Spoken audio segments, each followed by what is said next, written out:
One of the things that the casual viewer of Japan and Japanese history needs to be reminded of when you see these images is Japan had a war going on in China.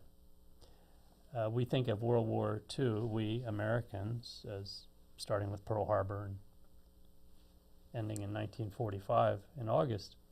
But Japan, for some time, had been on the continent through much of the 30s and was on war footing. So it wasn't unusual to see soldiers. But Koizumi, to my knowledge, was the first artist who didn't disguise this. Of course, other artists did military parades, the emperor on parade on his white horse.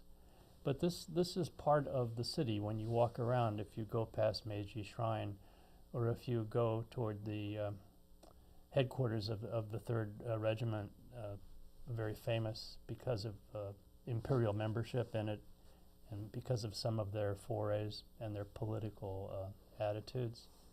You see the firing range. You see soldiers attending festivals, which is kind of interesting. They're part of the mix. I think it's important that people that are looking at this period of Tokyo and Japan keep in mind that when you do standard histories of Japan, you talk about they come out of the earthquake and they're rebuilding and they're reconstructing a new place. And then in 1931, they have what's called the Manchurian Incident, and the military starts to become very aggressive in China.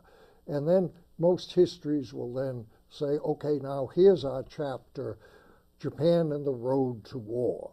And they will start in 1931, and the discussions will be of militarism. And then in 1937, when Koizumi is still doing this, and when that self-portrait comes 1 year later, he's still doing this city, is the so-called China Incident, an open war between Japan and China, open Japanese aggression in China.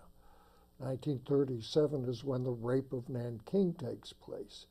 But Koizumi keeps doing his image. And after 37, as historians, we can see the military clamps down.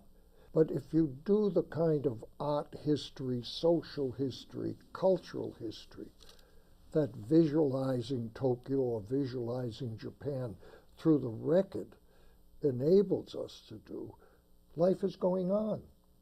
There's a whole other world. It's like the United States. It may be at war elsewhere, but life goes on at home. And that isn't all-consuming. And the artists themselves, like Koizumi, are pursuing their careers. They're wandering a city. They're giving us these pictures. So while Japan is becoming militarized and is doing atrocities in Asia, people at home are still struggling to keep their own lives. They're struggling to keep a normal, non-militarized life going. And it isn't until the late 30s that you can really see the clamps tightening up. And for years, for 3-4 years after open war and aggression in China, wandering the city, trying to maintain a normal life, and seeing a civilian life.